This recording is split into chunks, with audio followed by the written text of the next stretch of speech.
Ja. Hi ha un delay de 10-15 segons. Em veieu bé ara? Sí, venga. Ostras, Marta, quina enveja. Bueno, es igual. Hola, buenos días a todos los conectados. Bienvenidos a este nuevo webinar especial COVID de actualización de temas que han ido surgiendo estas últimas semanas en relación al coronavirus y la crisis que se ha generado. Hoy hablaremos de... Bueno, hoy habéis podido comprobar que estamos utilizando una plataforma distinta que es Teams.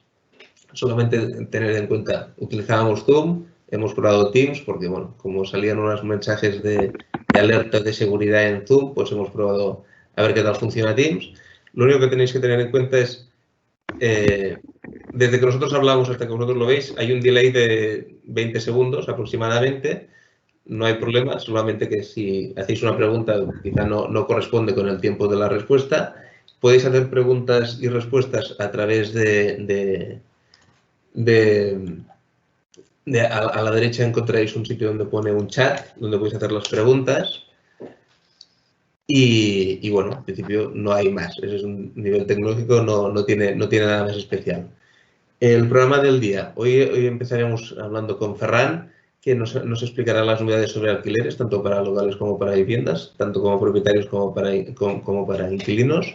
A ver qué se puede hacer. Seguiremos con una pequeña actualización de Isaac sobre los ERTEs, pensando un poco también en los ERTEs productivos que pueden venir cuando se levante el estado de alarma y se supone que volvamos un poco a la normalidad. Montse Álvarez nos actualizará sobre la situación de los autónomos, temas a tener en cuenta para los que han pedido ayuda, para los que no han pedido ayuda y otras cosas que debéis considerar los que sois autónomos. Después, Marta Calvis y José Sáez nos actualizarán de temas fiscales. Ha habido actualizaciones, ha habido cambios en aplazamientos, ha habido algún cambio en algún impuesto, actualizar de los últimos reales decretos ley. Y finalmente yo os comentaré algunos temas de financiación y tesorería y cosas a tener en cuenta de cara al futuro, al presente para poder sobrevivir y de cara al futuro para poder aguantar la empresa y hacerla crecer con normalidad. Muy bien. Ya os he dicho, podéis hacer las preguntas que queráis por aquí. Si no tenemos tiempo a contestarlas, ya las contestaremos después. Ya sabéis que siempre podéis contactar con nosotros a través de los mails habituales de gca@gce.group o info@grupogisper.com. Os paso a Ferran, que empezará con la actualización de alquileres. Muy bien. Muchas gracias. Muchas gracias, Jaume.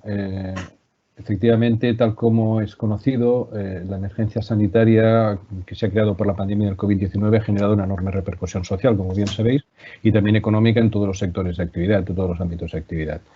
Lo que nosotros vamos ahora a comentar es qué afectación tiene esta situación en los arrendamientos, porque hay disposiciones que nos afectan y que sobre todo tanto como arrendatarios como a nivel de propietarios, y se han publicado algunas medidas que son interesantes y que creo que deben ser conocidas, específicas, y otras que no lo son específicas para estos supuestos, sino que ya son genéricas y que pueden ser aplicables.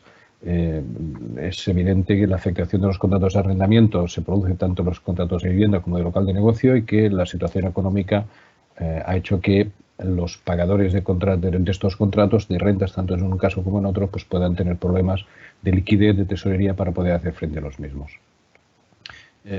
Como os decía, vamos a un poco el índice de lo que vamos a hablar, la afectación que se produce en los contratos de arrendamiento, las disposiciones que se han dictado de forma específica. La última se dictó ayer en el Consejo de Ministros, se ha publicado esta mañana en el BOE y vamos a hacer mención también a la misma, aunque no salió en los telediarios, en las noticias, pero solo se ha hablado de las medidas de desescalada, pero se publicó otra de gran repercusión en el ámbito procesal y que también voy a tener la posibilidad de explicar en qué afecta al tema de arrendamientos. Muy poco, gracias a Dios, no lo sé, o no, pero bueno, no es mucha repercusión, pero sí que tiene repercusiones en otros ámbitos y haré una pincelada por la novedad. Una normativa genérica, como os decía, y luego lo más importante, conclusiones de todo lo que os explico y qué consejos y qué sugerencias podemos hacer tanto a ustedes para que puedan desarrollar, como sobre todo a nuestros clientes y poder asesorarles correctamente. ¿A qué situación queremos dar respuesta cuando hablamos de la afectación a los contratos de arrendamiento? Vamos a diferenciar siempre los casos de vivienda y los casos de locales de negocio. Bueno, de hecho, la ley lo que habla es, como sabéis, los arrendamientos para uso distinto de vivienda. Pero vamos a centrarnos en los locales de negocio, que es lo que tiene afectación económica. Hablar de arrendamientos de temporada o arrendamientos de otro tipo, de plazas de garaje, no tiene sentido. En caso de vivienda, la situación a la que se quiere dar respuesta es aquella situación en la que se encuentra el arrendatario porque incurre en una situación de vulnerabilidad económica, concepto que hemos oído mucho y que se ha hablado muchísimo también antes del COVID y que habrá que explicar un poco, y vamos a explicar un poco en qué consiste concretamente en este supuesto. Y en los casos de locales de negocio, esa vulnerabilidad económica se traslada a los que han tenido la obligación de cesar en virtud del decreto de estado de alarma, de cesar en su actividad, o aquellos que han tenido una merma en sus ingresos, en su facturación, en relación con un determinado periodo anterior. ¿Qué disposiciones son las aplicables o las específicas que se han dictado para estos supuestos? En primer lugar, el conocido Real Decreto de Estado de Alarma, el 463, vigente desde el 15 de marzo y que se ha ido prorrogando, como bien sabéis. El Real Decreto Ley 11-2020, de 31 de marzo, que es vigente a partir del 1 de abril. Este regula las situaciones de viviendas. El Real Decreto Ley 15 del 2020, de 21 de abril, que regula con vigencia desde el 23 de abril, desde el día de San Jordi, para los locales, y el que se ha publicado hoy en el BOE, el 16 del 2020, decreto de ayer, y publicado hoy, vigente a partir de hoy, que modifica exclusivamente en el ámbito de las viviendas y añade los temas procesales que os explicaba. Las disposiciones dictadas en el Real Decreto 11 y 15 de 2020 tenemos que diferenciar siempre desde dos puntos de vista. Tenemos el propietario por un lado y el arrendatario por el otro. Desde el punto de vista propietario, ya lo habréis oído, hace una diferenciación entre el gran tenedor y el pequeño tenedor. Es una expresión curiosa, pero que se entiende muy bien. El gran tenedor, estamos hablando en primer lugar de empresas públicas de alquiler de viviendas, sociedades públicas de alquiler de vivienda, y aquel propietario que tiene más de 10 viviendas, 10 inmuebles, perdón, no viviendas, 10 inmuebles destinados a alquiler, o que estos sumen más de 1.500 metros cuadrados de superficie. Es decir, si tenemos dos naves en un polígono industrial alquiladas de 800 metros cada una de superficie, ya somos un gran tenedor. No es necesario que tengamos 10 inmuebles. La suma de 1.500 metros cuadrados es la suma del espacio que tengo cedido en alquiler. Estamos hablando, pues, de alguien que se presume que o bien su negocio es poner viviendas o locales en arrendamiento, o que tiene un rendimiento importante por ello. Este es el que tendrá unas condiciones distintas del pequeño tenedor, entendido como aquel que tiene menos de ese número de inmuebles y que pequeño inversor o el autónomo que en su día pues compró su local y lo cede en alquiler con sus ingresos, etcétera. Estos tienen una consideración distinta, como veremos. ¿A qué arrendatarios se aplican estas disposiciones o se ven acogidos y pueden realizar alguna actuación en virtud de la emergencia sanitaria? Bueno, los que son vivienda hemos hablado de situación de vulnerabilidad.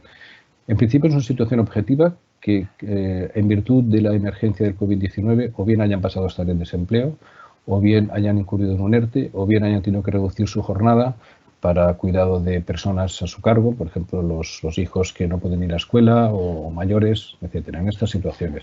Entiendo que aquí también incluiríamos también los que tenían que, como sabéis, se añadió más tarde, aquellos que tenían derecho o iban a estar contratados habían celebrado un contrato de arrendamiento y no se llega a empezar la prestación de servicios. Y no solamente que se incurra en un ERTE y dejen de estar en activo, sino que no llegasen a ser contratados por culpa de la situación de COVID. Esta situación objetiva le tenemos que añadir una situación de vulnerabilidad económica, es decir, los ingresos tienen que haberse reducido por debajo de un umbral. El umbral es 3,5 veces del IPREM, os pongo ahí las cantidades, es decir, 1.613 euros mensuales de unidad familiar, de convivencia, más un 10% por cada hijo que conviva. Hay algunas correcciones más, pero tengamos un poco en cuenta los 1.600 euros en una unidad sin hijos. Al segundo requisito es que la renta más los gastos de la renta, incluidos telefonía, incluidos suministros, supongan más del 35% de esa cantidad. Si hacemos el cálculo, nos dice que un alquiler superior a 564 euros ya se podría acoger. Desgraciadamente los alquileres suelen ser actualmente de cuantía superior a este importe, o no, desgraciadamente o no, pero suelen ser de cuantía superior, con lo cual este requisito lo más probable es que se pueda cumplir. Y una cuestión importante, y por eso le he puesto un no en mayúscula para recalcarlo, que no se aplica si tiene un inmueble a su disposición en cualquier sitio de España. Es decir, que si yo vivo en Barcelona, tengo un inmueble en Burgos o en Badajoz o en Almería que heredé y que lo tengo ahí de segunda residencia y voy en verano, pues esto puede ser un problema. Probablemente, según la ley, no podría acogerme a la situación de vulnerabilidad. Podemos hacer críticas sobre si debería ser un inmueble que pudiera estar a disposición en las cercanías de mi trabajo, de mi residencia habitual, pero eso es lo que dice la ley. En el caso del local de negocio, los requisitos son similares, es decir, vamos a ver qué requisitos son equiparables a esta vulnerabilidad económica. En primer caso, lo primero tiene que ser un local afecto a la actividad, no vale que yo tenga un local arrendado y que no esté afecto a la actividad y quiera acogerme porque me van mal las cosas en mi actividad, tiene que ser un local que esté afecto a la actividad, que haya tenido que cesar en mi actividad o que se haya reducido mi facturación en el 75% en el mes anterior en comparación al promedio del mensual del mismo trimestre del año anterior. Atención, porque es un poco distinto de lo que se está hablando en el cese de actividad, que estamos hablando de promedio del mes anterior, 75% de disminución en el mes anterior respecto al promedio de los 6 últimos meses. Aquí no vamos a los 6 últimos meses, sino vamos a comparar con el mismo trimestre del año anterior. Es una situación un poco distinta, pero sí que estamos hablando de una fuerte caída de ingresos y que por eso o he cesado mi actividad porque estoy dentro de esas actividades, una restauración, un comercio minorista, algo que me han obligado el día 15 de marzo a cerrar, o si no, tengo que demostrar que se ha producido esta disminución de ingresos. ¿En qué plazo tengo que solicitar esta? ¿Cómo funciona? ¿Cómo funciona la aplicación de estos reales decretos leyes? Pues funciona en que los arrendatarios tienen que solicitar que se aplique una moratoria o que se le bonifiquen las condiciones de su contrato de arrendamiento. Se lo tiene que comunicar a su arrendador. Y además tenemos un plazo para hacerlo, ¿vale? En los contratos de vivienda, el plazo establecido en el Real Decreto Ley era de un mes. Ayer, esa es una de las modificaciones, en el decreto publicado en el BOE esta mañana se ha ampliado a 3 meses. Por lo tanto, el plazo para solicitar esa ampliación acababa el 1 de mayo, porque entró en vigor el 1 de abril, y si el arrendatario no lo solicitaba hasta el 1 de mayo, ya no lo podía solicitar. Ahora se amplía hasta el 1 de julio. Tenía 3 meses hasta el 1 de julio para solicitar el arrendatario a su propietario que le aplique una moratoria o una reducción de la renta. ¿Cómo se solicita? Pues se acredita con una declaración responsable. Hay unos documentos iniciales, si ceso mi actividad, estoy en un ERTE, un certificado específico, pero no tengo que presentar la justificación de que mis ingresos son inferiores de quien convive. Sencillamente hago una declaración responsable y luego el propietario me puede pedir la justificación. Con lo cual es un procedimiento que es sencillo, lo solicito, hago mi declaración responsable y solicito que se me aplique una moratoria o una reducción del alquiler. Tanto en este caso como en el caso de arrendamiento, si hay un pacto previo, se aplica lo que se haya pactado. No se aplica lo que dice la ley, sino que se aplica lo que se haya podido pactar con carácter previo. Cosa que ya se ha llegado a producir en nuestro despacho. Ya hemos hecho, antes de que se publicase el Real Decreto, ya habíamos llegado a acuerdos entre propietarios y arrendatarios. Bueno, pues eso se ha producido, se mantiene ese pacto y independientemente de que la ley diga una cosa distinta. Una vez hecha esta solicitud, vamos a ver qué efectos tiene en el caso de vivienda. En el caso de gran tenedor o en el caso de pequeño tenedor, los efectos son distintos. En el caso de gran tenedor, está obligado a aceptar una modificación de la renta. Digo modificación porque puede optar entre hacer 2 cosas. Reducir el alquiler en un 50%, es decir, condonar el 50% del alquiler, o bien establecer una moratoria hasta un máximo, siempre en ambos casos hasta un máximo de 4 meses, mientras dure la situación de vulnerabilidad y hasta un máximo de 4 meses, y ese importe deberá devolverse en el plazo de los 3 años siguientes. Con lo cual, el gran tenedor debe aceptar la solicitud efectuada por el arrendatario de vivienda y puede optar entre perdonar el 50% de la renta o establecer una moratoria y me lo pagas en 3 años, siempre sin intereses. A diferencia del gran tenedor, el que no es gran tenedor no tiene la obligación de aceptar la propuesta, ni en uno ni en otro caso. ¿Vale? En caso de vivienda, entonces, se abre la posibilidad al arrendatario de pedir ayudas al Estado para pago del alquiler. Básicamente son unas líneas de financiación parecidas, avaladas por el ICO, con lo cual es algo parecido a las financiaciones para las empresas, artículo 9 del Real Decreto. En los locales de negocio, el plazo es un mes, este no lo han ampliado. En el decreto ley que se ha publicado hoy no se ha ampliado ese plazo, con lo cual, si entró en vigor el 23 de abril, acaba el 23 de mayo. Igualmente se acredita con declaración responsable y luego se puede pedir la justificación. No es aplicable si hay pacto previo, como hemos indicado antes. Y la acreditación de los ingresos o quién puede acogerse, el autónomo tiene que estar en alta en la actividad, tiene que estar en alta en autónomos. Parece de perogrullo, pero todos conocemos a algún autónomo que está de alta en la actividad y que el autónomo pues está o no está, o se da de alta y se da de baja. En ese momento tiene que estar de alta, si no, no puede beneficiarse. Y las pymes tienen que cubrir los requisitos de pymes, no superar el determinado volumen de ingresos, 8 millones de facturación, 4 millones de activo, etcétera, que ya los conocemos. En el caso de locales de negocio, el gran tenedor debe aceptar esas modificaciones en el contrato en forma de exclusivamente moratoria. No tiene la opción de reducir o hacer moratoria, sino moratoria, a diferencia de vivienda, a devolver no en 3 años, sino en 2 años. Y el que no es gran tenedor, al igual que sucedía en vivienda, no tiene la obligación de aceptar esa solicitud del arrendatario. En ambos supuestos, la duración máxima de 3 años o 2 años siempre es condicionada a la vigencia del contrato. Es decir, si el contrato acaba antes de los 3 años o acaba antes de los 2 años, la devolución tiene que hacerse antes de ese plazo. Vale. Pero todo eso son las normativas genéricas, las normativas especiales aprobadas para estas situaciones concretas. ¿Qué sucede si mi arrendador no me acepta esas modificaciones, ¿no? Entonces, ¿qué tengo que hacer?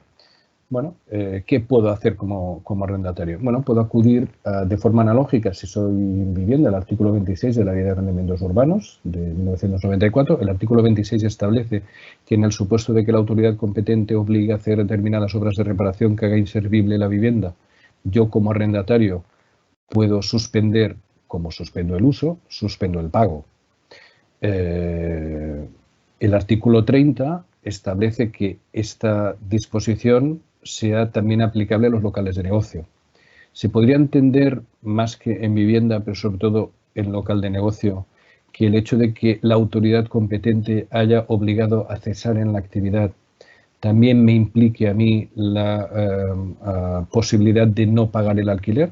Recordemos, el artículo 26 nos dice, artículo 30 para los locales de negocio, remite al 26 de vivienda, que permite que en caso de que no pueda usar la vivienda por obras impuestas por la autoridad, no pague el alquiler. Sucede lo mismo si yo como arrendatario de local de negocio se me obliga a no utilizar mi local, pueda dejar de pagar el alquiler. Bueno, es una posibilidad, una de las medidas que podemos utilizar, uno de los argumentos en un procedimiento judicial para si el arrendador no atiende nuestra solicitud de moratoria o de reducción de alquiler. Ahí quiero llamar la atención de un tema muy habitual, y es que o prácticamente todos los contratos de arrendamiento que celebramos los abogados y los administradores de fincas incluimos 2 cláusulas que no nos van bien en cuanto a esta eventual aplicación del artículo 26 por aplicación del 30. Y es que suele renunciarse a esa aplicación del artículo 30 en la mayoría de los contratos. En la mayoría de los contratos al local de negocio se establece de forma expresa que se renuncia a lo establecido en el artículo 30 y en remisión al artículo 26, a esa posibilidad de eludir el pago en el caso de que no pueda usar el local de negocio. Como sabéis, en los locales de negocio, lo primero que se aplica es el pacto. Si no hay pacto, se aplica lo que dice la ley. En vivienda se aplica primero la ley y luego el pacto. No podemos ir en contra de la ley. Aquí sí. Con lo cual, si esa cláusula está, no podremos probablemente defender la aplicación del artículo 26. Y en segundo lugar, en los contratos de arrendamiento de negocios suele haber una cláusula que dice que el arrendador no asume ninguna responsabilidad si al arrendatario no se le concede la licencia de apertura. Es decir, o si durante la vigencia del contrato de arrendamiento se le priva por la autoridad de poder abrir el local. Con lo cual, siempre arrendatario siempre tengo que pagar. Si eso es así, si la administración me impide ejercer mi actividad, me impide que yo esté abierto, si he renunciado en el contrato de arrendamiento a cualquier indemnización o cualquier compensación por parte del propietario y dejar de pagar la renta, probablemente esto también sea aplicable y tampoco me funcione. Por lo tanto, teníamos que ir a las causas de fuerza mayor. COVID se ha reconocido en otros aspectos, y Isaac después ya os explicará el tema en casos de ERTE, por ejemplo, se ha reconocido como fuerza mayor. Y también el que ahora está voces muchísimo más autorizadas que la mía lo entienden como aplicable, el principio de rebus sic stantibus, que es un aforismo latino que utilizamos los abogados para indicar que si cambian las circunstancias hay que adaptarse también, hay que adaptar las obligaciones, como contrapartida al otro aforismo latino de pacta sunt servanda, que los pactos están para cumplirse si no cambian las circunstancias, rebus sic stantibus. Con lo cual, a pesar de que en el Tribunal Supremo son restrictivos en la aplicación de esta cláusula de forma habitual, en situaciones excepcionales, de gran excepcionalidad e imprevisibilidad, como puede ser esta, probablemente pueda defenderse esa cláusula. Estas serían las medidas que tenemos, los argumentos legales que tenemos sin necesidad de acudir al Real Decreto Ley para poder defender una moratoria o una modificación como arrendatarios de nuestro contrato de arrendamiento si no se nos ha aceptado por el propietario. Yo esperaba que en el Real Decreto Ley que se ha publicado hoy, que se aprobó ayer, estuviera esta medida que yo les ponía aquí, de sugerencia del Consejo General del Poder Judicial para que se apruebe que sea oponible como caso de fuerza mayor en los juicios de desahucio, porque, como sabemos, el único motivo de oposición en un juicio de desahucio por falta de pago es el pago. No podemos oponer en un juicio de falta de desahucio que se me notifica un incremento con el que no estaba de acuerdo o que se han producido unas circunstancias que me impiden abrir mi local de negocio.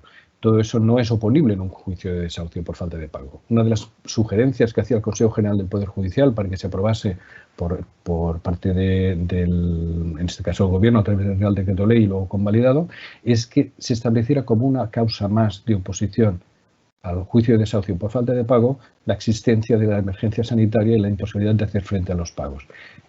No está.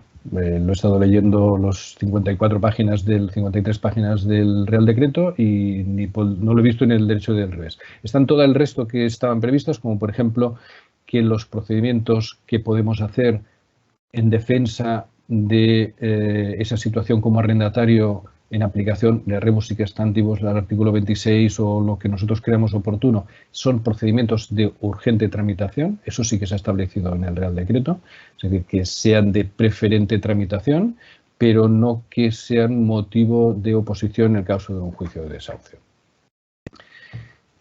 Concluimos, para no cansar, hacemos un pequeño resumen. El gran tenedor, quedémonos en que debe aceptar las modificaciones en el contrato si se lo solicita su arrendatario. Si es vivienda, o bien condonando el 50% de la renta. La palabra condonar, los fiscalistas ya me corregirán, hay que hacerlo, hay que ir con cuidado para no tener problemas con el IVA, hay que utilizar expresiones distintas, pero para que ahora de manera gráfica lo entendamos, qué es lo que puede hacer el gran tenedor, es en caso de vivienda puede condonar, bonificar el 50% de la renta durante la situación de vulnerabilidad y hasta un máximo de 4 meses, o establecer una moratoria en su pago y cobrar ese alquiler que se ha dejado de pagar en los 3 años siguientes a partir de que pase esa situación de los 4 meses, o si antes acaba la situación de vulnerabilidad, pues desde entonces.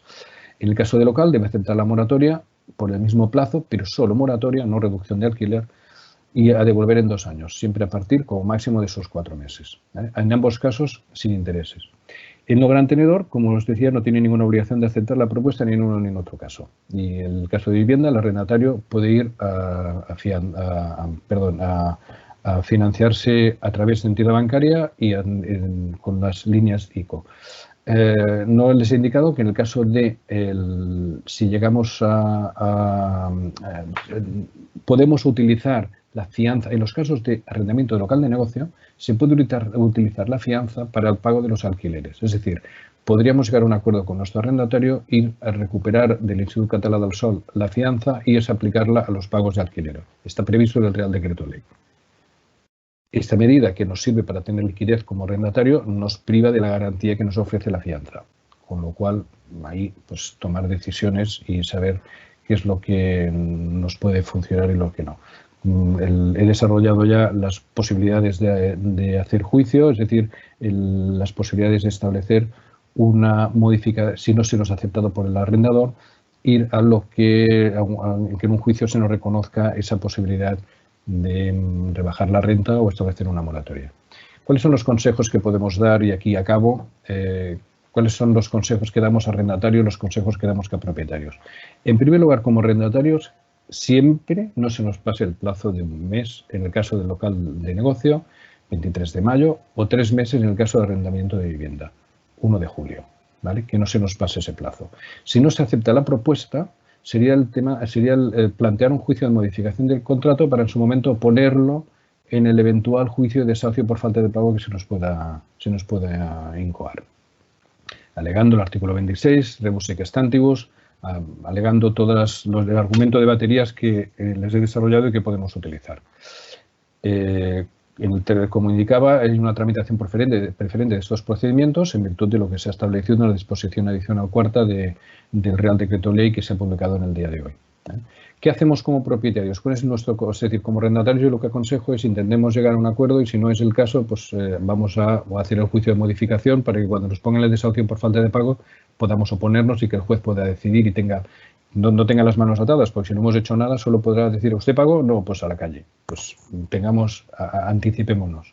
Como propietarios, hombre, yo como propietario les tengo que decir que para evitar incertidumbres, coste, tiempo, con el colapso de la Administración de Justicia, aunque se haya declarado hábil la mitad del mes de agosto, aunque vayamos a trabajar por la tarde, aunque es todo lo que se ha publicado en el Real Decreto día de hoy, esto va a tardar mucho tiempo en solucionarse, con lo cual el consejo es siempre pactar moratorias en la línea prevista en las disposiciones especiales. Me da la sensación de que los juicios de este tipo, los jueces van a ser, si se acredita la situación de vulnerabilidad o si la situación de quebranto económico de las empresas, me da la sensación de que van a ser bastante susceptibles o sensibles a apoyar al arrendatario. Con lo cual, intentemos llegar a un pacto y con ese pacto intentemos evitar problemas futuros. Segundo, si nuestro arrendamiento no es una cuantía muy alta, nos va a costar más el cascabel que el gato. Hay que ir con cuidado también. Vamos a hacer un juicio si tenemos un local arrendado que está en Poldal d'Aràngel y me pagan 15.000 euros al mes, es otra película. Pero si mi alquiler es de 1.000 euros, 700 euros o 1.500 euros, a lo mejor vale más la pena. Bueno, a lo mejor no, seguro que vale más la pena llegar a un buen pacto. Incluso haciendo un cláusula de salvaguarda. Por ejemplo, si al final del año mi arrendatario ha tenido beneficio, el primero a cobrar soy yo. La cantidad que no le pague, que me la pague, por ejemplo. Sobre todo valorar la relación previa con el arrendatario. Si tenemos un arrendatario que ha sido cumplidor a día de hoy, pues a lo mejor vale la pena ayudarle para que luego él nos ayude en continuar esa relación en el futuro. Es una situación muy personal que cada uno la valorará. Y pensemos que si no se pacta, probablemente no se cobrará el alquiler y siempre es mejor cobrar aplazado que no cobrar, que ese es también un tema muy importante. Recuerden el aforismo que utilizamos el principio que utilizamos los abogados de que es mejor un mal acuerdo que un buen pleito. En ese sentido, yo creo que es importante que tengamos muy presente que en estas situaciones de incertidumbre solucionar esto en un procedimiento judicial que se va a resolver dentro de no sé cuántos meses probablemente no sea la mejor solución. A que para eso estamos nosotros aquí si eso es necesario. Con esto, Jaume, creo que ya he expuesto todo lo que quería explicar. Estoy a disposición si hay alguna pregunta, alguna duda o no sé si me he pasado de tiempo además. Gracias, Ferran. Bueno, vamos con el tiempo justo. Hemos empezado un poco más tarde y son las 10:04 ahora mismo. Así que yo creo que vamos bien de tiempo. ¿Hay alguna pregunta que nos han hecho a través del chat? Te la digo siempre teniendo en cuenta que hay que ver el caso por caso y qué pone el contrato, porque si no después a ver si no hay solo caso a lo que ponemos aquí, sino que hay que revisarlo bien. Nos pregunta, si ha alquilado un local para montar un gimnasio a partir del 1 de marzo con carencia de 4 meses y no puede empezar las obras del mismo por la situación actual, ¿se debe aplazar la carencia a partir de que se puedan empezar las obras? O sea, tendríamos que retrasar esta carencia a 6 o 7 meses, entiendo que es la pregunta. Bueno, es como todo yo lo que le diría es que tenemos que ver en cada caso. Yo, así de entrada, le diría que no. Es decir, ya tenemos una carencia, las obras, si las tenemos que empezar un poco más tarde, precisamente por esta situación, si podemos justificar que no hemos podido hacer las obras, porque de hecho no es que no pueda abrir el local. Pensemos que las obras en locales que no están habitados se pueden hacer. Con lo cual, habría que ver cada caso, porque ¿no? Las que no podemos hacer son las que se hacen en sitios habitados. Aquí yo creo que tendríamos algún problema. Muy bien. Nos pregunta si tendremos el soporte de la presentación que hemos visto en pantalla. Si no hay problema, os lo haremos llegar. Si nos pregunta si ya se ha alcanzado un acuerdo con el arrendatario y debido a las limitaciones de movilidad, hoy creo que se ha quedado cortado. No sé si la pregunta era si se ha llegado a un acuerdo con el arrendatario y debido a las limitaciones de movilidad hoy, yo supongo que quería decir, no hemos podido firmar el papel, podemos firmarlo de otra forma, que de forma fehaciente tengamos la tranquilidad de que ese contrato sigue en vigor. Sí, tenemos muchas fórmulas, desde si tenemos acceso a firmas digitales, si podemos enviar un burofax, correos funciona, podemos utilizar los correos electrónicos entre las partes como medio de prueba y llegar a un acuerdo ahí y eso se acepta como prueba en los tribunales. Tenemos diferentes medios. Lo importante es que el acuerdo quede claro y que quede claro que existe el concurso de las voluntades y si eso es así no hay ningún problema. Yo creo que la formalidad en este caso, el hecho de reunirnos en una... Pensemos que antes en los contratos, en los pactos que hacemos, ponemos reunidos. Bueno, a lo mejor ahora vamos a tener que reunirnos un poco menos por las circunstancias en las que nos encontramos de alarma sanitaria. Y a lo mejor lo que tenemos que hacer es buscar firmas digitales, burofax, mails, confirmaciones de mails. Muchos sabéis, hay sistemas de enviar mails que quede seguridad del contenido. Por esas vías lo podemos solucionar. Hay muchas formas de certificar los mails, de validar mails de forma rápida y relativamente barata para sin necesitar de enviar un burofax o incluso si queremos darle más garantía, incluso podemos presentar un anexo al contrato, un adendo al contrato a la Generalitat vía telemática. Pero esto es para dar la mayor garantía posible. Si nos compensa o no en función del esfuerzo, pues bueno, habrá que valorarlo en cada caso. También nos pregunta, como arrendatario, ¿cómo sabemos si el propietario es un gran tenedor o no? Pues... Hay una medida, no está establecido en el decreto. Bueno, lo que se ha establecido en el decreto, perdón, es cómo justifico que no tengo una vivienda en el resto de España, que esté aportando una certificación negativa del registro de la propiedad. Es decir, hago lo mismo y lo hago al revés. Nosotros podemos acceder al registro de la propiedad y solicitar una nota de localización en la que nos indican cuántos inmuebles es propietario determinada persona. Es una información pública. Podemos saber inmediatamente, sabiendo el nombre, sabiendo el DNI o CIF, vamos al registro y en 24 horas, 48 horas tenemos la relación de inmuebles que tiene toda España. Con lo cual ahí sabremos. Ahora, ¿cómo sabemos que estos inmuebles están destinados a alquiler o no? Hagamos la propuesta. Hagamos la propuesta y él entonces ya, si se nos opone, ya hablaremos, pero hagamos la propuesta. Es que la propuesta siempre, hagámosla, sea o no sea gran tenedor. ¿Cómo podemos saberlo? Bueno, podemos saber si tiene inmuebles. Si los tiene en alquiler, ya lo tenemos más complicado. No, vamos a suponer que sí y hagamos la propuesta y luego él ya se defenderá. Otra última pregunta es, en el caso de finalizar un contrato de arrendamiento durante el periodo de estado de alarma, o dice durante el periodo de confinamiento, pero entiendo que quiere decir durante el estado de alarma, ¿cómo debemos proceder con el arrendatario? En el caso de arrendamiento de contrato de vivienda, se establece una prórroga excepcional por 6 meses.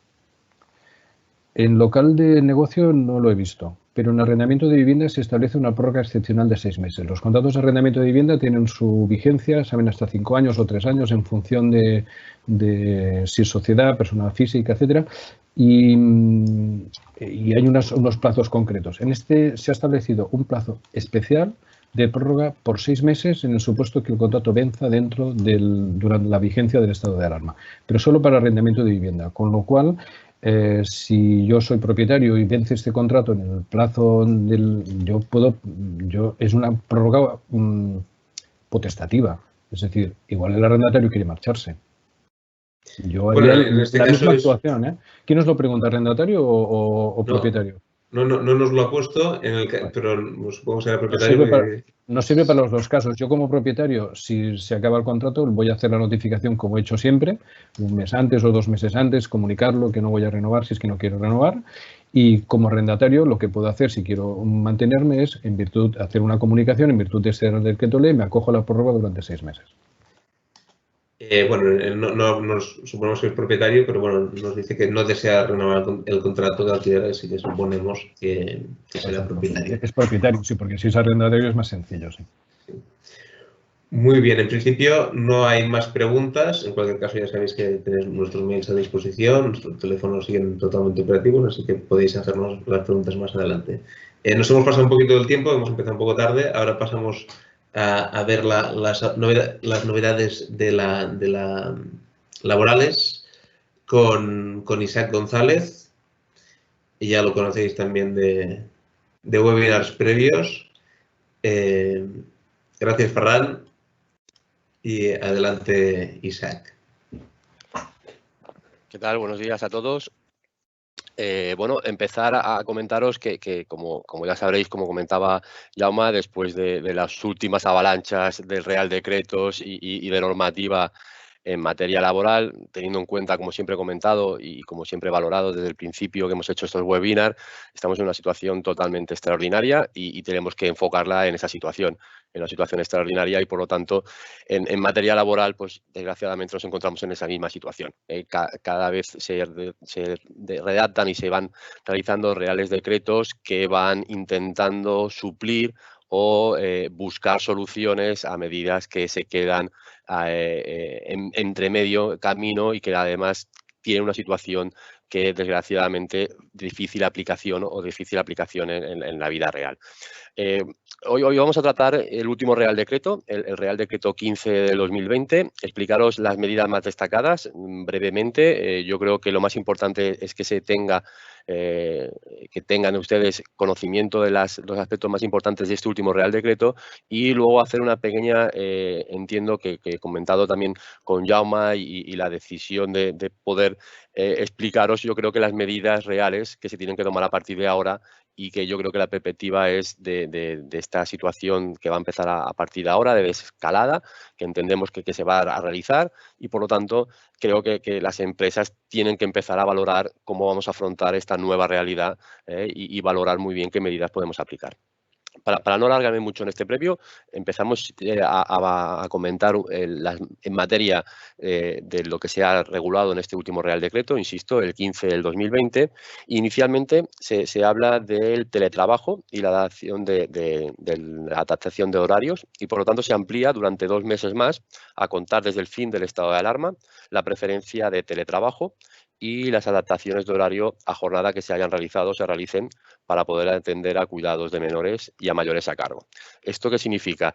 Que no solamente serán 2 meses desde la finalización del estado de alarma, sino hay que recordar que el primer Real Decreto que estableció la situación, o el propio Real Decreto que estableció el estado de alarma, amplió un mes a la posterioridad de ese estado de alarma la situación del teletrabajo. Por lo tanto, estaríamos hablando que la situación de teletrabajo y la adaptación de estos horarios se mantendría durante 3 meses posteriores al fin del estado de alarma. Esto es importante para valorar, porque el tema ahora, seguramente muchos de ustedes, muchos clientes tienen a trabajadores en situación pues que tienen cuidados de menores, de hijos que no va a poder asistir a colegio, porque por ahora no está previsto que se vayan a poder volver a abrir el tema de colegios, y esto es importante, el poder pactar y acordar con los trabajadores pues el teletrabajo y la posibilidad de realizar su trabajo desde casa en las mejores condiciones posibles para poder continuar realizando su actividad. Este plan ha cambiado también de nombre, se llama Plan Me Cuida, un concepto que me parece además acertado y que debe valorarse por todos los clientes. En cuanto a materia de prestación de desempleo, voy a ir muy rápidamente. Entiendo que son materias mucho más encaminadas al tener el conocimiento, no más allá de la situación. Sobre todo se han establecido dos situaciones importantes. Una que es la de establecer la situación legal de desempleo para aquellos trabajadores que se ha extinguido su contrato por finalización o por no superar el periodo de prueba, y por lo tanto se establece que desde el día 9 de marzo del 2020 se consideraría situación legal de desempleo independientemente de la causa de extinción del contrato anterior aquel trabajador que no haya superado el periodo de prueba. ¿Esto qué significa?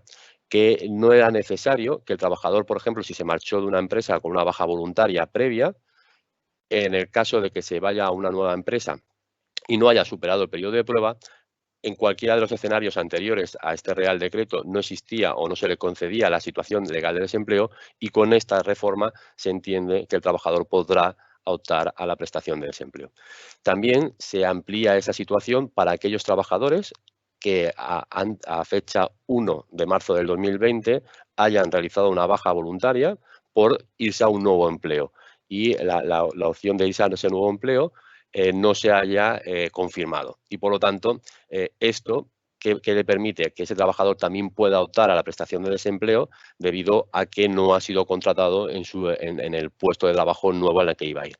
Aquí el único requisito que establece la ley, y que es importante matizar y que tiene que tener muy claro el trabajador si va a optar a esa prestación de desempleo, es que necesita una carta por escrito de la nueva empresa en la que se reconozca tanto la oferta de empleo como que no se ha llegado a celebrar ese contrato. También se amplía el tema de prestación de desempleo en cuanto al tema de los fijos discontinuos.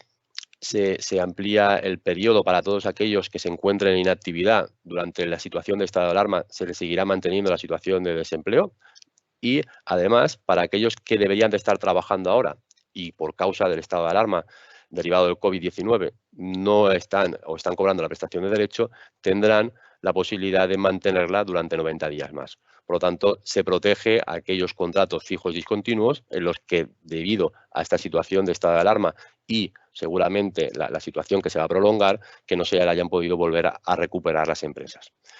En cuanto a materia de ERTE, este sí que es importante volver a valorarlo. Lo hemos comentado en ocasiones anteriores, en los webinars que tuvimos inicialmente, sobre todo para el enfoque inicial de los ERTE de fuerza mayor. Se insiste, y ya es el segundo Real Decreto posterior al 8, que fue el que estableció tanto los ERTE de fuerza mayor como los ERTE por causas económicas, técnicas, organizativas o productivas. En este, otra vez se vuelve a insistir en que la causa directa de la situación de la fuerza mayor debe ser como consecuencia del COVID-19. Esto es importante que se siga recalcando para que se tenga claro lo que pasará posteriormente con esos ERTEs de fuerza mayor. También se amplía en este nuevo Real Decreto la posibilidad que se puedan acoger a esos ERTEs de fuerza mayor todas aquellas empresas que tuviesen actividades esenciales, que hasta la fecha no se podían acoger a estos ERTEs, y a partir de ahora se ha ampliado la posibilidad de que se puedan hacer, pero solamente para aquella parte de la actividad que no sea esencial. Es decir, toda aquella actividad que se pueda acreditar que no es necesaria para poder mantener la parte esencial, deberá de poder hacerse un ERTE de fuerza mayor. ¿Esto a qué se refiere? Por ejemplo, toda la parte de administración o toda la parte administrativa que conllevaban esas empresas esenciales, lo que podían y lo que permiten ahora es que se puedan realizar esos ERTEs de fuerza mayor para esa parte de actividad no esencial. Luego es importante también, en este Real Decreto también se habla que en materia de inspección de trabajo se suspenden los plazos. Esto es una medida que lo que está preveyendo, o nosotros interpretamos que lo que prevé es que no computa el plazo a efectos de actuaciones comprobatorias por parte de la Inspección de Trabajo, con el fin de que no se beneficie a empresas infractoras ni a posibles requerimientos que no se puedan cumplir. ¿Por qué se hace o por qué entendemos que se plantea esta situación? Se hace expresamente para suspender estos plazos para la revisión posterior que hará la Administración tanto de los ERTEs de fuerza mayor como de las prestaciones que vienen derivadas del mismo. Por ello también, y relacionado con lo anterior, también se modifica de forma expresa la Ley de Infracciones y Sanciones del Orden Social, la conocida LISOS. También se modifica y se incluye como causa de sanción, esto es importante que lo conozcan y que las empresas lo tengan presente, que es solicitar medidas en relación al empleo mediante fraude o información incompleta para obtener prestaciones será parte, tanto por parte del trabajador como por parte de la empresa, será sancionable. Esto es importante porque hasta ahora no estaba establecido en la propia LISOS y ahora ya se regula en la LISOS y, por lo tanto, la Administración tendrá posibilidades de poder sancionar por estos motivos. También se insiste en que solicitar un ERTE de manera fraudulenta o sin causa también supone una sanción, y no solamente una sanción, sino también, lo que es más importante, la devolución de las prestaciones generadas, tanto de deducciones de cuotas de seguridad social como de prestaciones de desempleo. Por lo tanto, es importante también que se sepa que se ha insistido en que se vuelve a matizar el tema de la situación de los ERTEs y de la situación de la fuerza mayor. Respecto al trabajador, también se establece que cualquier trabajador que obtenga una prestación de forma fraudulenta o sin causa derivada de un ERTE deberá, todo aquel trabajador que se haya afectado, digamos, por una empresa que ha presentado un ERTE que se considere fraudulenta, no se le provocará ningún perjuicio, porque toda aquella prestación que el trabajador tenga que devolver será a cargo de la empresa, igual que sucederá con el tema del salario. El salario que ha dejado de percibir el trabajador durante todo este periodo de afectación del ERTE de fuerza mayor será devuelto y pagado por la propia empresa. Por lo tanto, es importante tener en cuenta que los ERTEs de fuerza mayor tienen que tener causa y que en el caso de que realmente se acabe esa situación de fuerza mayor, se tienen que buscar otro tipo de medidas. Finalmente, esto me viene muy bien para caminar mi parte final de conclusión. Estos son a grandes rasgos los temas más importantes que se han resuelto en el último Real Decreto, pero sí que me gustaría, antes de finalizar, dejar muy claro que el enfoque que debemos de dar ahora es, una vez los clientes tienen claro que se ha realizado un ERTE de fuerza mayor y que tienen la actividad paralizada por ese ERTE de fuerza mayor durante el estado de alarma, es importante tener muy claro que el objetivo de ahora en adelante. Tenemos que tener una medida y una herramienta de flexibilización y buscar esos ERTEs de causa productiva que se van a empezar a dar en el momento que nos encontremos, en el que tenemos que volver a una actividad que no va a ser una actividad normal. Por lo tanto, mi consejo y lo que estamos intentando trasladar a todos los clientes es que sea una medida que realmente se prevea, se haga con tiempo y se haga con realmente las necesidades que el cliente tiene. ¿Qué significa?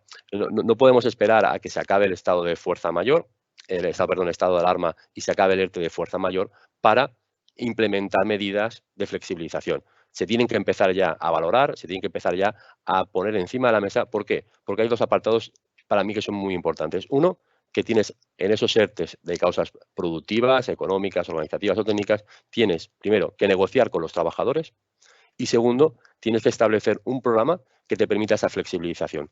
Por lo tanto, entiendo que es básico ahora, en este momento, en el que sabemos ya que tenemos una situación de desescalada, una situación en la que vamos a intentar llegar, siempre entre comillas, a una situación de normalidad o intentar volver a esa normalidad, pues tenemos que empezar a buscar y utilizar estas herramientas que ahora tenemos y que podemos negociar con los trabajadores en una situación en la que nos permita volver a poder generar actividad y no de una manera como va a poder ser, porque mira, fijaros que el propio Estado, la propia Administración está diciendo que va a ser de forma paulatina y va a ser de forma escalonada. Por lo tanto, nosotros entendemos que los clientes también tienen que pensar y valorar muy bien que su actividad va a tener que volver de esa misma manera o de esa misma forma. Y por lo tanto, tenemos que utilizar este tipo de medidas, ya sean ERTEs o ya sean expedientes de regulación de empleo, de reestructuración y de ajuste de plantillas.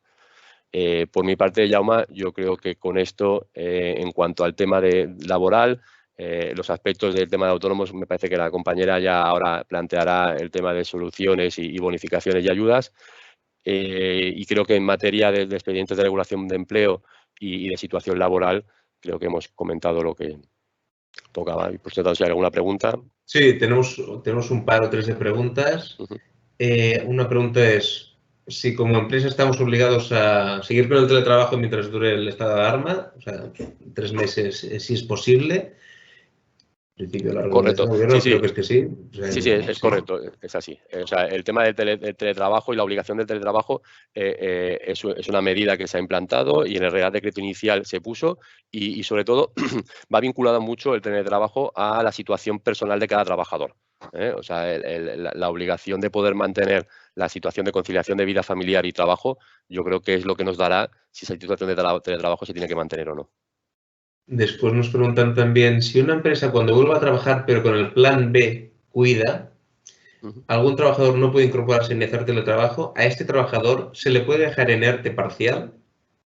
No, a ver, esto se tiene que hacer un nuevo ERTE. O sea, al final aquí lo que tienen que tener claro es que el ERTE de fuerza mayor habrá un momento que finalizará y por lo tanto la causa finalizará y cualquier otra modificación de esas condiciones se tienen que hacer mediante otro nuevo ERTE. Y da igual que sea 1 o 25 trabajadores. Todas las medidas que se tengan que hacer posteriores al levantamiento del estado de alarma y al ERTE de fuerza mayor se deberán de hacer con un nuevo ERTE. Y la última pregunta que tenemos de laboral es, ¿se puede hacer un ERE después de un ERTE? La ley no lo exime. Aquí tenemos el tema de la salvaguarda de los 6 meses. Me imagino que vendrá también por aquí la pregunta. La salvaguarda de los 6 meses del mantenimiento de empleo es una de las situaciones más, digamos, a efectos jurídicos más conflictivas que nos estamos encontrando. Yo entiendo que si el ERE viene derivado por las mismas causas que el COVID, se tendrá que valorar muy bien y se tendrá que gestionar muy bien esa negociación. Pero claro, tampoco quedará otra. Si al final la empresa se está planteando la existencia de una posibilidad de hacer un ERE, que es una medida de reestructuración, de extinción de contratos, seguramente será porque no podrá mantener o salvaguardar la plantilla. Por lo tanto, habrá que valorar costes y realizar un estudio muy concreto de esa situación. De todas formas, no descartamos que el gobierno, que está muy inspirado, nos saque algunos reales decretos nuevos y valore esta posibilidad o alargue los ERTEs o modifique la legislación actual, ¿no? Correcto, Jaume, yo estoy totalmente de acuerdo contigo. Yo creo que no nos sorprenda que ningún domingo a las 11 de la noche nos saque algún real decreto que nos modifique, que seguramente pasará. Yo creo que el siguiente planteamiento que tiene que hacer el gobierno es qué va a pasar con estos expedientes de regulación de empleo de extinción de estos seres que seguramente, desgraciadamente, se van a tener que dar o al menos se van a tener que extinguir plantillas, al menos en parte, porque los ERTEs tampoco no es una solución real en el caso de que tengamos una plantilla muy desestructurada y por lo tanto, como bien dices, no descartemos nuevos webinars explicando un poco la situación de estas nuevas medidas. Muy bien, bueno, por ejemplo, esta mañana, no sé por qué lo han sacado, pero en el web de hoy nos han explicado qué es un metro. Nos han redefinido el metro. No sé exacto de qué venía, pero bueno, si era urgente o no, pero bueno, nos lo han aprobado. Han aprovechado y nos han hecho un par de preguntas más. Sí. Ya serán estas dos últimas de temas de laboral. Una persona de 60 años con hipertensión, que es una persona de riesgo, y estoy con teletrabajo. ¿Me pueden obligar a ir a la oficina? Yo siempre digo lo mismo. Obligaciones hay pocas y deberes muchos. El tema es, ¿me pueden obligar? Claro, aquí se une una situación médica, que es su situación médica, con una situación médica derivada de la situación sanitaria que nos encontramos. La empresa puede obligarle a que realice su actividad. El teletrabajo se tiene que acordar. Al final, lo que pasa es que tendrá también que justificar muy bien la empresa por qué no le permite realizar teletrabajo o por qué no le permite seguir haciendo teletrabajo. Yo entiendo que en este caso el tema hay que buscar soluciones, porque el tema de obligar sí que es cierto que tiene que prestar su trabajo y si no lo hace también la empresa tendrá en su derecho de tomar medidas como puede ser asentismo o cualquier otra medida que entonces tendríamos de valorar. Pero entiendo que se tendría que buscar una solución intermedia.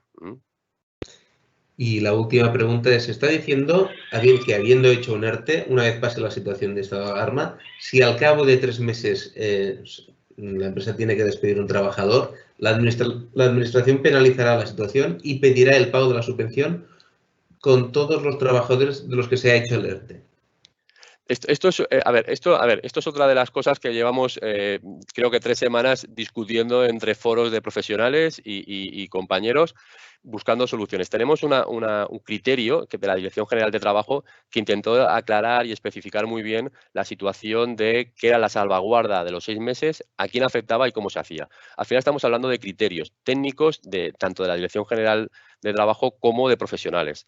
Es una normativa que al final, ¿quién resolverá esto o quién directamente tendrá que discutirlo? Al final acabarán los juzgados. El tema es la administración que hará, pues si se acoge al requisito o a la literalidad de la norma, se establece que será el 100% de los trabajadores. Por lo tanto, se entiende que la devolución tiene que ser del 100%. Que esto no sea proporcional, que sea abusivo, que podamos intentar buscar soluciones y recursos contra esa posibilidad, es cierto, pero que parece que el criterio generalizado es que se tenga que devolver el 100%, también es cierto que es el que se está planteando ahora encima de la mesa y que al menos la Dirección General de Trabajo es el que plantea en sus instrucciones. Bueno, hemos acabado con las preguntas de laboral.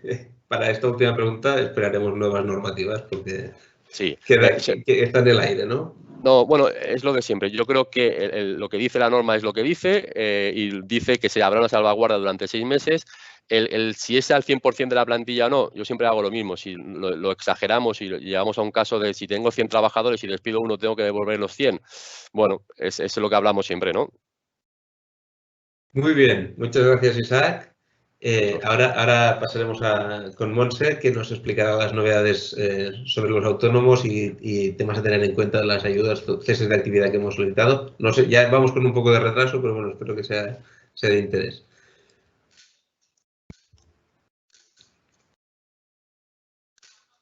Hola, Montse. Hola, buenos días. Bueno, pues se ve la pantalla, ¿verdad? ¿Jaume? Todavía no has compartido pantalla. Le he dado a compartir. A ver, ahora. ¿Ahora? Sí, ahora lo arreglo. Vale. Bueno, pues yo voy a comentar la actualización medidas COVID-19 que afectan a los autónomos. Primero quería comentar la firma digital, que en este periodo ha sido fundamental para que la mayoría de autónomos,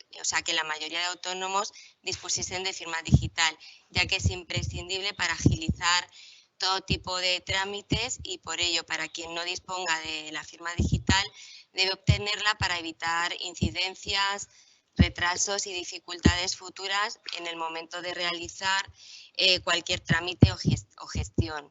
Por ello, cuando la situación actual pase a un cierto estado de normalidad, los autónomos que no dispongan de firma digital deben solicitarla. Hay otro tipo de firmas como DNI electrónico, clave PIN, pero la firma digital es la que causa menos dificultades y es válida en todos los organismos públicos.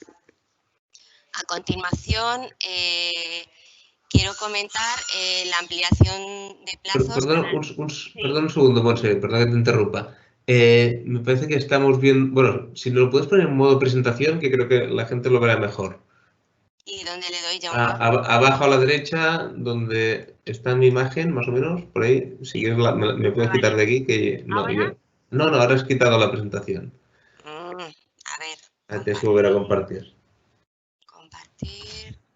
Ahí va. Se ve, a ver, espera. Ahora dale a. No, esto no, justo debajo de aquí. No, mira, mueve donde un poquito más arriba. Ahí. Ahora, aquí abajo hay 3 puntitos. Dale al tercero.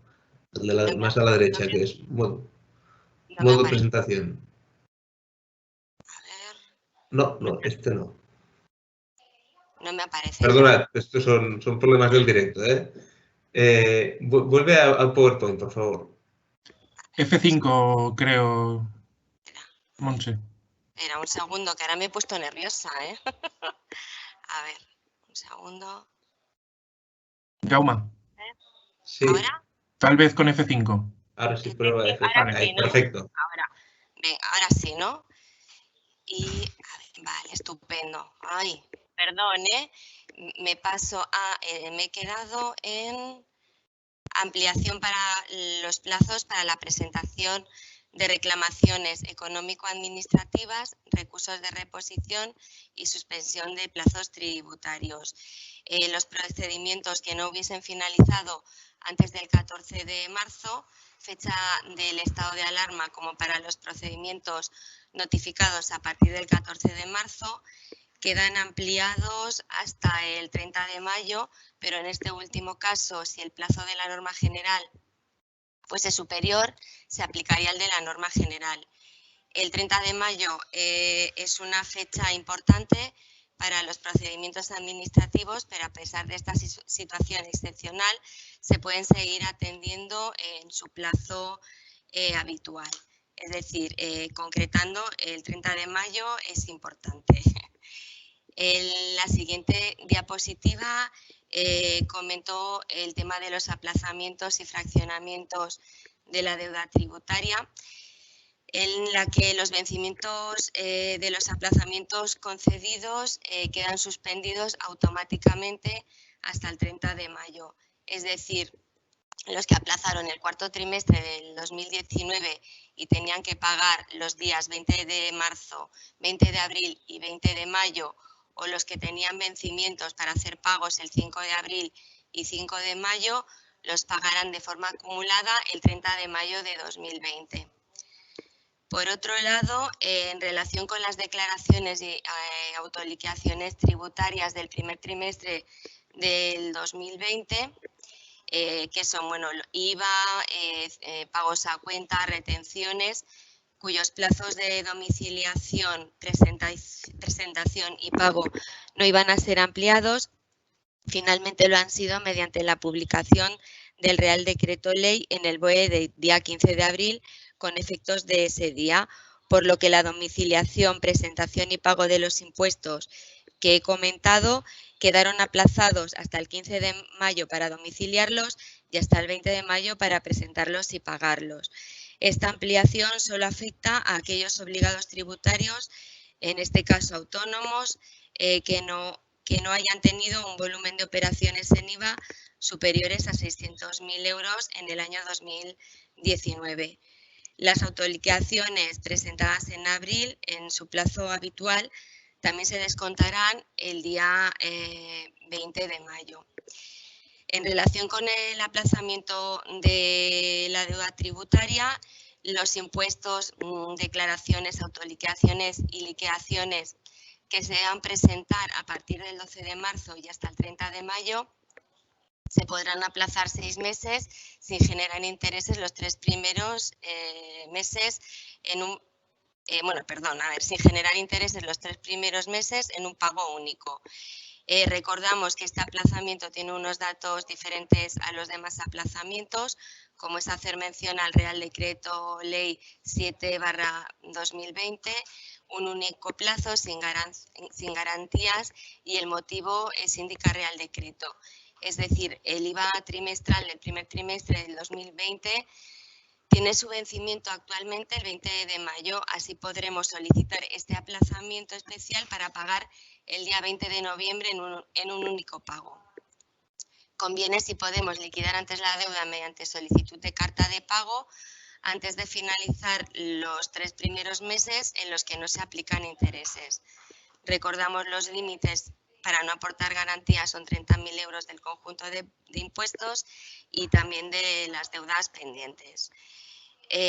Como medida complementaria, se recoge la posibilidad de que los contribuyentes que presenten en plazo las declaraciones cuyo plazo concluya entre el 20 de abril y el 30 de mayo no efectúen ingreso de las deudas cuando hayan solicitado los préstamos SICO, aportando un certificado emitido por el banco que acredite que se ha efectuado la solicitud, incluyendo el importe de las deudas tributarias, y es importante tener seguridad de obtener la concesión y liquidar las deudas aplazadas con cargo a estos SICO en el momento de la concesión.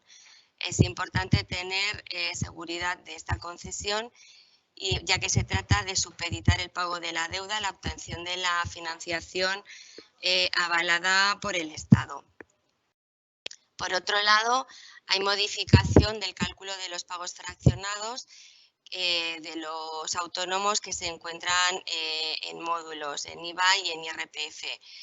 Hay dos opciones. La primera es la renuncia al régimen de módulos, que excepcionalmente para el ejercicio 2020, con la presentación del primer trimestre en directa simplificada, los autónomos en módulos pueden renunciar al cálculo de sus impuestos en este sistema, renuncia que solo les afectará este ejercicio siempre y cuando en diciembre de 2020 comuniquen la revocación de esta renuncia. Esto quiere decir de que comuniquen a Hacienda pues, que quieren volver al sistema de cálculo de módulos, porque si no deberán esperar 3 años para poder volver a aplicarlo. Es decir, que lo que han hecho es dejar en suspenso la vinculación de la renuncia a los 3 años que contempla la orden de módulos para que puedan calcular sus impuestos según los ingresos y gastos reales y no según valores fijos que se determinan a 1 del 2020 y que por la situación sanitaria pues han quedado desvirtuados. Aquí hay que valorar las actividades, es decir, el tipo de actividades, lo facturado del primer trimestre y la perspectiva de facturación en el resto de trimestres para poder tomar una decisión. Otra medida sería el cálculo del importe del pago fraccionado de los autónomos en módulos. Aquí el cálculo, pues en el cálculo no serán computados como días de ejercicio de la actividad los días en que hubiera estado declarado el estado de alarma en los trimestres correspondientes.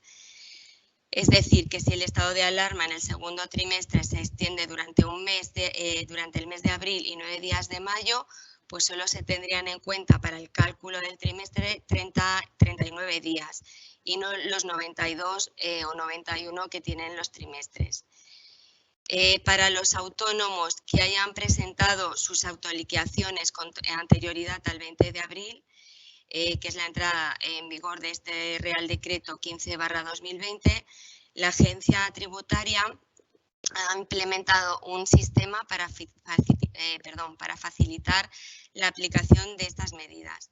El sistema, según la propia AEAT, consiste en la presentación por parte del interesado de una nueva liquidación con un contenido ajustado a la medida elegida y adicionalmente un sencillo formulario que ya está colgado en la página de Hacienda, que es básicamente una solicitud de rectificación de la autoliquidación que ya hemos presentado y en la que se indicará la primera autoliquidación presentada para así anular los efectos económicos y se debe presentar antes del 15 de mayo. Luego paso a comentar las novedades en la prestación extraordinaria por cese de actividad COVID-19, las modificaciones que han habido desde el Real Decreto 8/2020 y que en principio son las que voy a comentar. Repasando, esta prestación es una medida excepcional que está en vigor desde el 14 de marzo de 2020, desde que se decretó el estado de alarma y se ha modificado la vigencia y duración. Actualmente desde el 14 de marzo hasta el 31 de mayo de 2020. La solicitud se debe hacer durante la duración del estado de alarma y hasta el último día del mes siguiente de la finalización del estado de alarma. Hablaríamos de junio y se presentaría ante la mutua colaboradora de la Seguridad Social.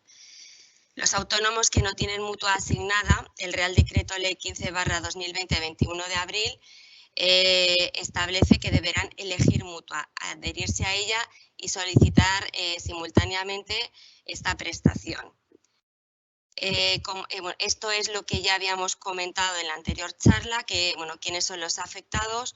Pues son los trabajadores por cuenta propia o autónomos, incluidos los societarios, que realicen actividades que han quedado suspendidas por el estado de alarma o que hayan sufrido una reducción drástica en su facturación del 75%.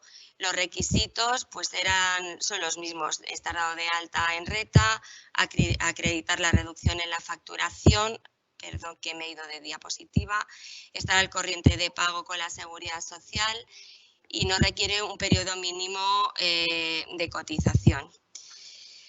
La cuantía también sigue siendo la misma, 70% de la base reguladora, y estaríamos hablando con una cotización mínima pues de unos 700 euros.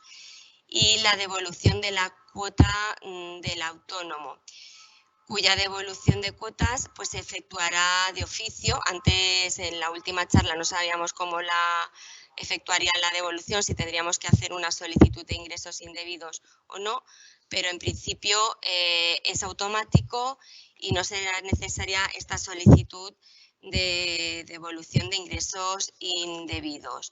Las cuotas correspondientes a los días comprendidos entre el 14 y 31 de marzo, los trabajadores autónomos que sean beneficiarios de la prestación por cese en la actividad les serán devueltas en la segunda quincena del mes de mayo, y las cuotas del mes de abril serán devueltas de oficio en el mes de junio. La duración de esta prestación, ahí voy, es un mes, ampliándose hasta el último día del mes en que finalice el estado de alarma. Esto significa que si el estado de alarma dura hasta el 9 de mayo, tendrá derecho a la prestación por los 16 días del mes de marzo y por los meses completos de abril y de mayo. A continuación, en relación con el Real Decreto 8/2020, esta prestación era incompatible con cualquier otra prestación de la Seguridad Social. Esto quedó modificado por el Real Decreto 13/2020 de 8 de abril, y en esta normativa nos indica, en este Real Decreto nos indica que esta prestación será compatible con cualquier otra prestación de la Seguridad Social que el beneficiario viniese percibiendo y fuera compatible con el desempeño de la actividad desarrollada.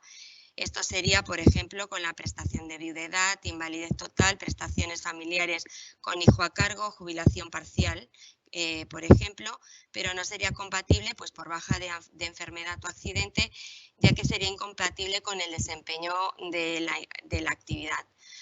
Aquí es muy importante recordar que es incompatible estas prestaciones con el trabajo, es decir, los autónomos obligados al cierre pues no pueden trabajar, y los autónomos que puedan seguir trabajando, su facturación no puede superar un 25% de la facturación habitual. También para los que van por facturación también queda condicionado pues a justificar esta situación.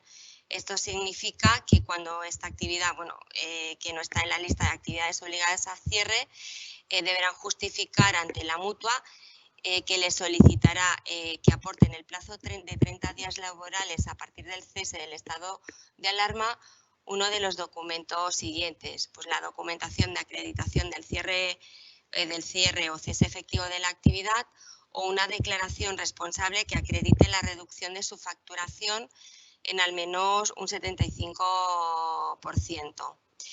En relación con los 6 últimos meses naturales, dependiendo si es mes de marzo, abril o mayo. Por otro lado, ahora quiero comentar también mutua obligatoria colaboradora de la Seguridad Social, porque había una gran cantidad de autónomos que no tenían asignada mutua colaboradora, y ahora es el momento, pues ya que han abierto, por decirlo de alguna manera, pues que se comunique qué mutua queremos elegir, o en el caso de que no seleccionemos mutua, pues lo harán por defecto. Es decir, en el caso de no hacerlo, se entenderá que ha optado por la mutua con mayor número de trabajadores y autónomos asociados en la provincia del domicilio.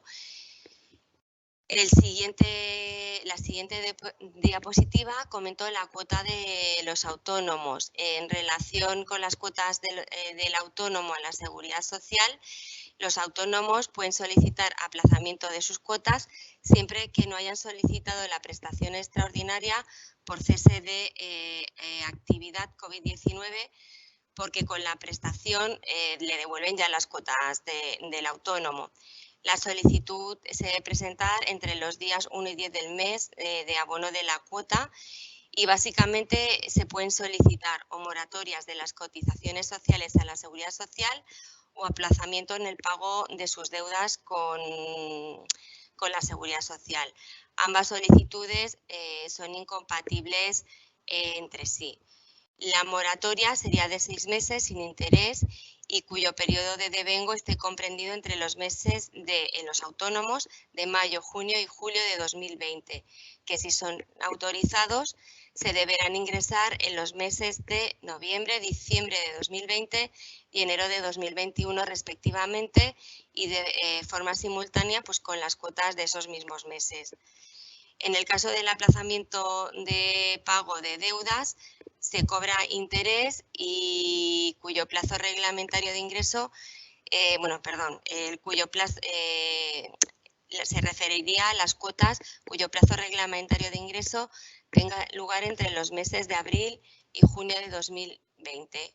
Y como decía, siendo de aplicación un interés, en este caso de un 0,5. Por otro lado, en relación con las ayudas de Generalitat y ayuntamientos, la Generalitat mantiene pues, moratoria en los plazos de autoliquidación y pago de todos los tributos propios y cedidos de la Generalitat de Cataluña, con el objeto de mitigar temporalmente las obligaciones que deben afrontar las empresas hasta que finalice el plazo, el estado de alarma.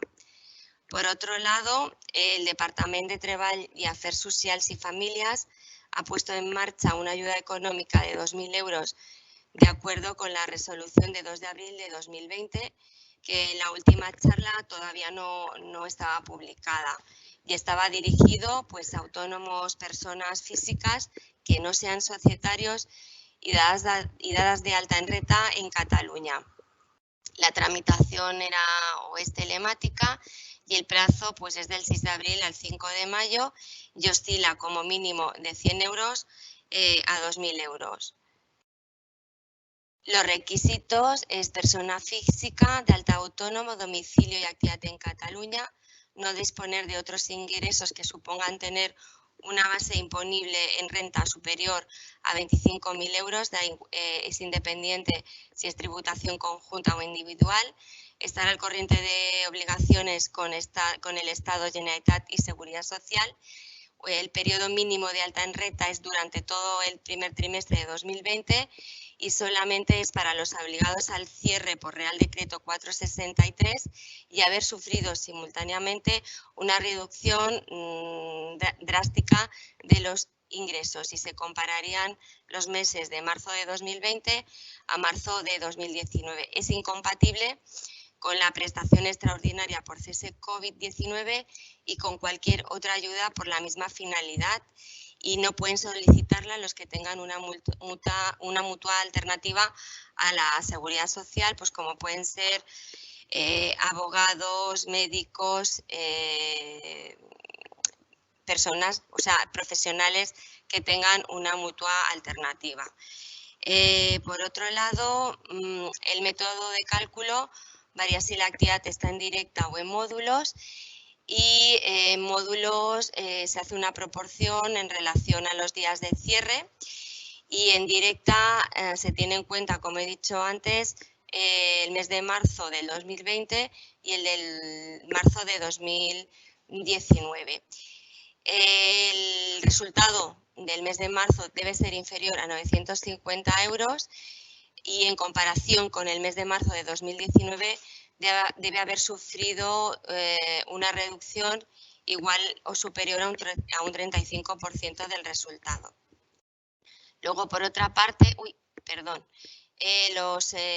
por lo que respecta a los ayuntamientos, hay que comprobar las ayudas de cada ayuntamiento y en general en todos ellos lo que han aprobado son moratorias de impuestos locales, aunque algún que otro ayuntamiento pues otorga subvenciones como el de Castelldefels pues a las actividades obligadas al cierre con una serie de requisitos extra. Pues en estos casos habría que consultar de forma pues cada semana a ver si han publicado alguna ayuda en las webs de los ayuntamientos. Y creo que con esto pues yo ya he finalizado, Jaume. Muy bien, Montse, ha sido muy completo. Bueno. Nos han hecho un par de preguntas. Una es si el límite de 30.000 euros que nos ha puesto la Hacienda depende o va en conjunto con el de Seguridad Social. ¿Son independientes, Hacienda y Seguridad Social? De momento. En principio yo creo que son independientes, pero bueno, yo creo que son independientes, pero debería confirmarlo, ¿eh? Yo estoy bastante seguro que son independientes. Yo creo que son independientes, pero bueno, siempre... Y después nos preguntan, no sé exactamente, no acabo de entender la pregunta, pero dice, según lo explicado, los autónomos deberemos seguir pagando la cuota de autónomos con normalidad y luego ya nos harán la devolución, ¿no? Sí, le habrán descontado la cuota de marzo y la cuota de abril. Si ya tiene la resolución de que le han aprobado la prestación, entonces ya saben que ya tienen conocimiento de ello y en teoría la de mayo no deberían cobrarla, en teoría. Si han solicitado cese de actividad. Si han solicitado la prestación por cese de actividad.